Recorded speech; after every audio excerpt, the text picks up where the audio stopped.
दोस्तों, आज का विषय है आखिर अपमान का सही जवाब क्या है।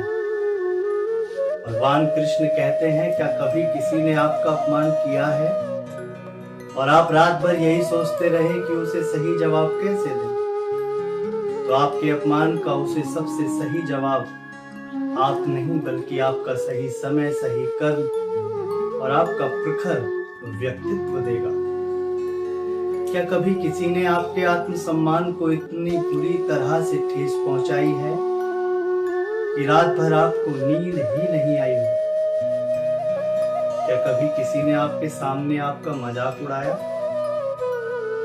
आपकी अच्छाई का फायदा उठाया या आपके मौन को आपकी कमजोरी समझ लिया? और तब आपके मन में एक ही सवाल उठा होगा, क्या जवाब देना चाहिए या चुप रह जाना चाहिए? अगर आपने भी कभी यह दर्द महसूस किया है तो आज की यह वीडियो आपके लिए किसी वरदान से कम नहीं है, क्योंकि आज हम जानेंगे कि भगवान श्री कृष्ण अपमान का सही जवाब क्या बताते हैं। लेकिन ध्यान रखिए, श्री कृष्ण कभी यह नहीं कहते कि हर अपमान का जवाब गुस्से से दो, और यह भी नहीं कहते कि हर अपमान को सहते रहो,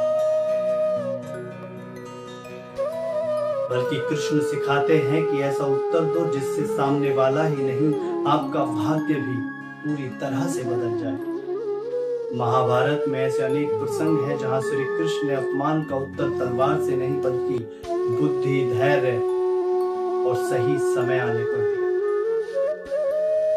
आज हम उन्हीं शिक्षाओं को सरल भाषा में समझेंगे, लेकिन इस वीडियो का आखिरी संदेश इतना शक्तिशाली है कि अगर आपने उसे अपने जीवन में उतार लिया तो शायद कोई भी व्यक्ति फिर कभी आपका आत्मसम्मान नहीं तोड़ पाएगा। इसलिए वीडियो को अंत तक जरूर देखिएगा, क्योंकि हो सकता है आज की इस वीडियो में आपके जीवन के प्रश्न का वही उत्तर आपको मिल जाए जिसकी आप तलाश में हो। आखिर अपमान हमें इतना दुख देता क्यों है? अपमान शब्दों से नहीं, हमारे अहंकार से टकराता है। जब कोई हमें नीचा दिखाता है तब वास्तव में हमें उसके शब्द नहीं बल्कि अपनी बनाई हुई छवि टूटती हुई दिखाई देती है। श्री कृष्ण कहते हैं, जिस व्यक्ति ने स्वयं को जान लिया उसका सम्मान कोई बढ़ा नहीं सकता और उसका अपमान कोई घटा नहीं सकता। यही कारण है कि जो व्यक्ति स्वयं में स्थिर होता है वह दूसरों की राय से नहीं टूटता। लेकिन इसका अर्थ यह बिल्कुल भी नहीं है कि आप हमेशा ही अपमान को सहते रहो, बल्कि इसका अर्थ है कि प्रतिक्रिया देने से पहले स्वयं पर नियंत्रण रखो।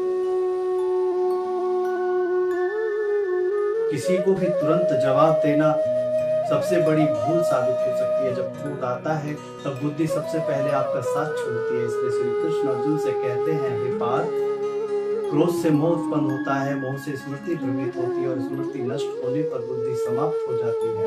इसलिए यदि कोई आपका अपमान करे तो उसका पहला उत्तर मौन होना चाहिए, क्योंकि मौन कमजोरी नहीं बल्कि अपनी शक्ति को सुरक्षित रखने का एक सरल माध्यम है। अब जानिए, आखिर मौन भी कब तक रहना चाहिए। हर अपमान पर चुप रहना भी अधर्म है। यदि आपका मौन किसी अन्याय को बढ़ा रहा है, यदि कोई बार बार आपकी मर्यादा को तोड़ रहा है, यदि आपकी चुप्पी उसे और अधिक साहसी बना रही है, तो फिर श्री कृष्ण कहते हैं, ऐसे समय में आप धर्म की रक्षा के लिए उसी वक्त खड़े हो जाओ। याद रखिए, मौन और कायरता में बहुत बड़ा अंतर होता है। दुनिया सोचती है बदला मतलब सामने वाले को गिरा देना, लेकिन श्री कृष्ण कहते हैं सबसे बड़ा बदला है इतना आगे निकल जाना कि जिसने तुम्हारा अपमान किया था एक दिन आए कि उसे अपने व्यवहार पर पछतावा हो। सफलता सबसे शांत और सबसे शक्तिशाली यही उत्तर होता है। याद रखिए, हर एक व्यक्ति की राय महत्वपूर्ण नहीं होती। यदि कोई अज्ञानी आपका अपमान करता है तो उसके शब्दों का मूल्य उतना ही है जितना बिना दिशा की हवा का। लेकिन यदि कोई गुरु, माता पिता या सच्चा मित्र आपकी कमी बताए तो वह अपमान नहीं, उन्नति का एक अवसर है। और एक बुद्धिमान व्यक्ति इन दोनों के अंतर को बखूब पहचानता है। अब जानिए आखिर श्री कृष्ण ने स्वयं अपमान कैसे सहा। महाभारत में कई बार श्री कृष्ण का भी अपमान हुआ।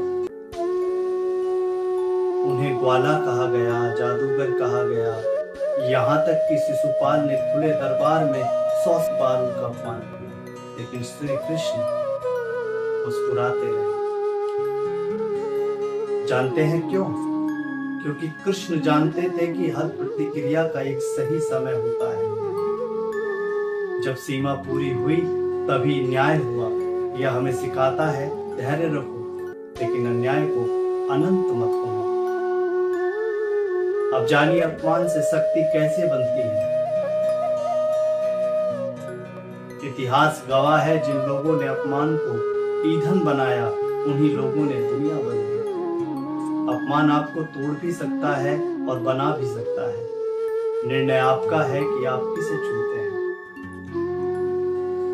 जब भी कोई आपका अपमान करे तो आप उसे तुरंत ही प्रतिक्रिया मत दो। पहले देखो सामने वाला कौन है, फिर निर्णय करो मौन उचित है या उत्तर देना। अपने जीवन को इतना ऊंचा बना दो कि शब्द छोटे पड़ जाएं।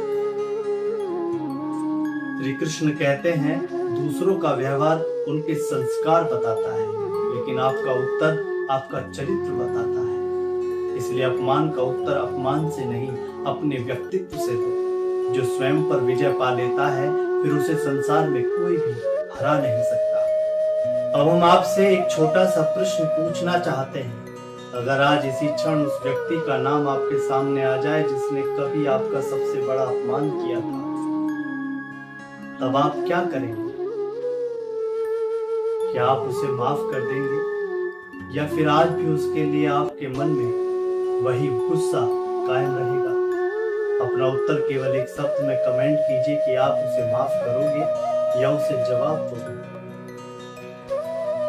हम आपके हर कमेंट को देखेंगे, क्योंकि आपका कमेंट में दिया गया जवाब ही बताएगा कि इस वीडियो ने आपके दिल तक किस प्रकार की जगह बनाई या नहीं भी बनाई।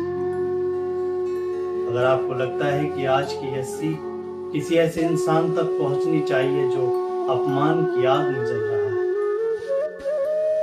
तो इस वीडियो को उसके साथ साझा जरूर कीजिए। और याद रखिए, जिस दिन आपका चरित्र आपके अपमान से बड़ा हो जाएगा, उसी दिन दुनिया आपको हराने की कोशिश करना छोड़ देगी। वीडियो को अंत तक देखने के लिए आपको अरुण यादव की तरफ से प्यार भरी राधे राधे। नमस्कार।